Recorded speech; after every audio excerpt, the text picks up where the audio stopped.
저희 검찰독재대책위원회는 이번 판결에 대해서 검찰이 조작한 거짓과 궤변을 전제로 하지도 않은 말을 판결한 것이다, 이렇게 생각을 하고 있고, 이재명 대표에 대한 무죄를 확신합니다. 준비된 기자회견 진행하겠습니다. 서울중앙지법 형사합의 34부 한성진 부장판사, 주심 이학인 판사, 배석의 박명 판사. 34부는 15일 이재명 대표의 공직선거법 사건에 대해 징역 1년에 집행유예 2년을 선고했습니다. 윤석열 정치검찰은 사건 조작과 억지 기소를 통해서 이재명 대표에 대한 사법살인을 시도했고, 재판부는 재판 과정에 밝혀진 진실은 외면한 채 검찰이 왜곡 날조한 기소 내용에 의존한 정치 판결을 했습니다. 도저히 납득할 수가 없습니다. 첫째, 이재명 대표가 국민의힘 의원의 사진 조작에 관해 설명을 했을 뿐인데 검찰의 궤변을 전제로 잘못된 판결을 했다라는 말씀 좀 드리겠습니다. 재판부는 이재명 대표가 해외 출장 기간 중 김문기와 골프를 치지 않았다는 것이 허위 사실이라고 판단을 했습니다. 그런데 이재명 대표는 김문기와 골프를 쳤다 안 쳤다 이 이야기를 한 적이 없습니다. 이재명 대표는 채널 A방송 이재명의 프로포즈 청년과의 대화에 출연해서 국민의힘 박수영 의원이 올린 사진이 조작된 것이란 사실을 확인해 준 것뿐입니다. 2021년 12월 국민의힘 박수영 의원은 이재명 대표를 포함해 10명이 찍힌 단체 사진에서 4명 부분만 도려내 마치 4명이 골프를 친 것처럼 조작한 사진을 본인의 SNS에 계정에 올려 여론몰이를 했습니다. 이에 이재명 대표는 이를 설명한 것인데, 재판부는 검찰의 왜곡된 주장을 그대로 인정하면서 이재명 대표가 해외 출장 기간 중에 김문기와 골프를 치지 않았다는 것이라고 판단을 하였습니다. 해당 발언을 있는 그대로 판단하지 않고 경위나 목적 등을 제멋대로 추측해 이재명 대표가 하지도 않은 발언을 거짓이라고 자의적으로 판단한 것으로, 이는 정치 검찰이 정치권과 야합한 결과를 재판부가 동조한 꼴입니다. 둘째, 백현동 관련해서 이재명 대표가 실제로 하지도 않은 말을 왜곡해 기소한 검찰의 주장을 그대로 인정하여 유죄로 판단하였습니다. 심각한 오판입니다. 이재명 대표가 경기도지사 시절인 2021년 10월 국회 국정감사장에 증인으로 출석하여 했던 발언을 허위 사실이라고 판단했는데, 이 역시 검찰이 이재명 대표 발언을 악의적으로 편집하고 왜곡한 것을 그대로 인정한 것입니다. 즉, 이재명 대표가 실제 하지도 않은 말을 만들어서 유죄로 판단해버린 셈입니다. 재판부는 의무조항에 근거한 국토부의 요구에 따라 어쩔 수 없이 한 것이 아니라 스스로 검토하여 변경한 것이고, 의무조항을 근거하여 용도 변경을 해주지 않을 경우 직무유기를 문제 삼겠다고 협박당하였다고 볼 수 없다고 판단했습니다. 그런데 자세히 살펴보면 이명박 박근혜 정부 당시 공공기관이 지방이전과 공공기관이 떠난 부지 용도 변경 매각은 국가 시책이었습니다. 성남시에는 이전 대상 공공기관이 5개나 있었는데 성남시장으로 재직했던 이재명 대표는 이와 관련한 상황을 국정감사장에서 국회의원들의 질문에 일문일답하며 즉흥적으로 설명합니다. 이재명 대표가 식품연구원 등 5개 공공기관 부지에 대하여 혁신도시법상 의무조항과 이에 근거해 직무유기 등을 문제 삼겠다는 국토부의 협박이 있었는데, 성남시는 조금만 반영해주겠다는 방침으로 기자회견까지 했고, 그 결과 5개 공공기관 부지의 매각이 몇 년간 안 되고 있었다는 취지로 발언하면서 정작 백현동은 마지막에 언급합니다. 나머지 백현 이 부분은 아파트 분양하겠다고 해서 저희가 해주지 않고 버티다가 국토부가 식품연구원에만 별도로 협조 요구 공문을 보냈는데 그것은 법률에 의한 요구여서 어쩔 수 없이 용도 변경해줬다고 말합니다. 그런데 이번 판결은 검찰이 중간 발언을 쏙 빼먹고 짜깁기해 기소한 것을 그대로 인용하여 판단했습니다.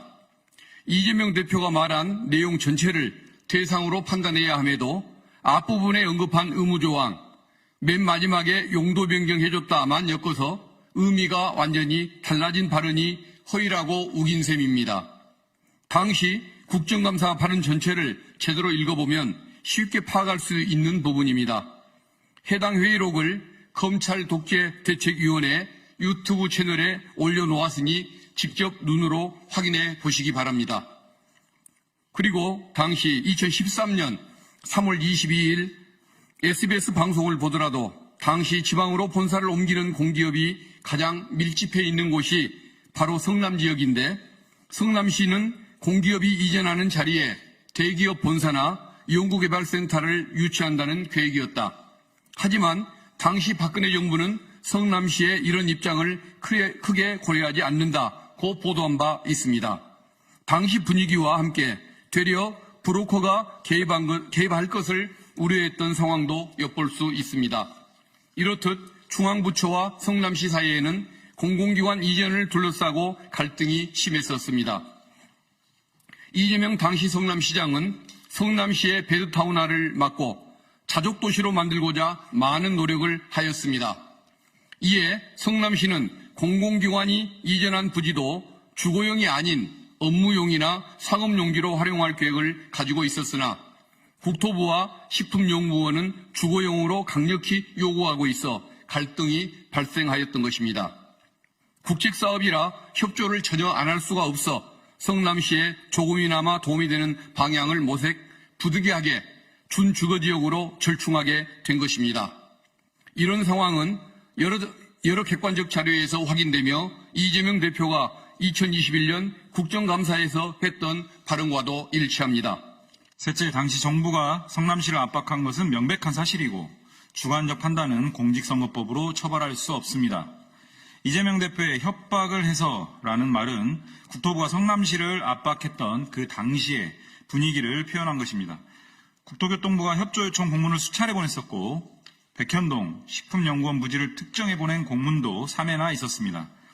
대통령 주재회의, 청와대 비서관 주재회의에서의 용도 변경 요구, 안행부의 이행실적 점검, 국책사업에 협조하지 않으면 직무유기로 문책한다는 국무총리 지시하달, 도시계획 공무원 소환회의, TF 구성, 감사원의 매각 지원에 대한 감사 실시 등이 있던 상황에서 일개 기초지자체인 성남시가 압박을 느꼈을 것은 당연합니다.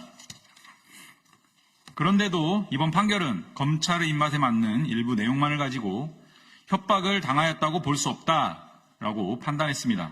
더 심각한 것은 이재명 대표에게 유리한 법리적 판단은 아예 생략해버렸다는 점입니다. 공직선거법 처벌 대상은 후보자의 행위여야 하는데 협박을 해서든 협박을 당해서든 이는 후보자의 행위가 아닙니다. 검찰이 국토부가 협박했다로 기소했다가 협박당했다는 수동태로 공소장을 변경했지만 그런다고 국토부의 행위가 이재명 대표의 행위로 되는 것은 아닙니다. 그런데도 재판부는 이 부분에 대해 판단하지 않았습니다. 국토부는 후보자가 아닌 제3자라 국토교통부가 협박을 했다는 것은 공직선거법 구성요건에 해당하지 않고 협박을 당했다는 것 역시 후보자의 행위가 아니라 구성요건이 되지 않습니다. 용도 변경의 이유를 따진 것이라면 행위의 동기는 주관적인 판단의 영역이라 후보자의 자질에 관한 공직선거법 영역이 아닙니다. 이번 판결은 대법원 판결과 헌법재판소의 결정에도 정면으로 배치되는 판결입니다. 1심 재판부는 표현이 선거인에게 주는 전체적인 인상을 기준으로 판단하여야 한다는 법리를 들었습니다. 그러나 이 대법원 판례의 취지는 말한 내용 그대로 인정해야지 그 말을 한 주관적 사정이나 목적을 함부로 추측해서 그 의미를 확장해서 가는 것은 금지된다는 것입니다. 이는 1심 재판부가 짜맞춰진 결론을 위해 판례에서조차 필요한 부분만 취사 선택해 해석 왜곡된 판단을 한 것입니다. 또한 헌법재판소는 해당 공직선거법 조항의 행위는 후보자의 자질, 능력과 관련된 것으로 한정된다는 결정을 한 바 있는데 이번 판결에서 이재명 대표를 유죄로 판단한 부분은 모두 이에 해당한다고 볼 수밖에 없습니다. 다섯째, 이재명 죽이기 정치 판결입니다. 불의가 법이 되면 저항이 의무가 됩니다. 끝까지 함께 싸웁시다. 재판부는 3년 전 대선 과정에서 했던 말 한두 마디를 비틀고 증언을 취사 선택하여 판결함으로써 윤석열 정권을 견제할 유일한 대안인 제1야당 대표의 정치 생명에 심대한 타격을 주었습니다. 이번 판결은 정치검찰이 조작한 기소 내용을 근거로 삼았기 때문에 전제부터 잘못된 판단이고 인식의 영역을 처벌할 수 있음을 보여줌으로써 표현의 자유를 심각하게 위축시킬 판단입니다. 이는 윤석열, 김건희 국정농단으로 인한 정권의 위기 상황을 오직 이재명이라는 정적 제거와 제1야당인 민주당 탄압을 위해 모면해 보려는 치졸한 공작에 야합한 정치 판결인 것입니다. 이제 첫 번째 재판의 1심이 끝났을 뿐입니다. 오는 25일 두 번째 재판의 1심 선고가 있고 아직 재판이 시작되지 않은 사건도 있습니다. 남은 재판에서 사법부의 현명한 결정을 기대합니다. 역사는 거대하고 도도하게 흐릅니다. 오늘은 역사의 한 조각일 뿐입니다. 지금은 잠시 거꾸로 가는 것 같아도 역사는 항상 전진했음을 우리는 압니다. 불의가 법이 되면 저항이 의무가 됩니다. 우리는 이재명 대표를 중심으로 흔들림 없이 싸워 나갈 것입니다. 안개가 걷히면 반드시 실상이 드러난다는 사실을 잊지 맙시다. 앞으로 가야 할 길이 아무리 길고 고단하더라도 국민만 바라보며 인권과 민주주의를 위한 투쟁에 끝까지 함께합시다. 사필 규정할 것입니다. 2024년 11월 17일 더불어민주당 검찰독재 대책위원회. 저희가 정정을 해야 될 부분이 하나 있어서 말씀 좀 드리겠습니다. 저희가 네 번째 저희 입장을 발표하면서 헌법재판소는 해당 공직선거법 조항의 행위는 후보자의 자질, 능력과 관련된 것으로 한정된다고 결정한 바 있는데 이번 판결에서 이재명 대표를 유죄로 판단한 부분은 모두 이에 해당한다고 볼 수 없습니다.로 정정을 하겠습니다. 이상입니다. 고맙습니다.